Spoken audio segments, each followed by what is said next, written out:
আজকে কথা বলবো হইচইয়ের নতুন ওয়েব সিরিজ জিম্মি নিয়ে। সিরিজটি বানিয়েছেন আশফাক নিপুণ, যার কাজ এর আগে আমরা মহানগর এবং সাবরিনাতে দেখেছি।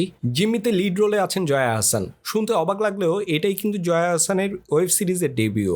এর আগে তিনি কোনো ওয়েব সিরিজে কাজ করেন নাই। তার সাথে এখানে অন্যতম চরিত্রে আরও অভিনয় করেছেন ইরেশ জাকের এবং শাহরিয়ার নাজিম জয়। সিরিজটি মূলত একটি ক্রাইম থ্রিলার। গল্পটা মানুষের লোভ আর তার পরিণতি নিয়ে বানানো। তবে এর মধ্যে বর্তমান বাংলাদেশের পলিটিক্যাল সিচুয়েশনটাও দেখা যায়, বিশেষ করে জুলাই গণ অভ্যুত্থানের। জুলাই আন্দোলনের পটভূমিতে পরিচালক এই গল্পটা বলার চেষ্টা করেছেন। গল্পের মেন ক্যারেক্টার রুনা লায়লা, যে চরিত্রে জয়া আহসান অভিনয় করেছেন। লায়লা একজন সাধারণ ব্যাংক কর্মকর্তা।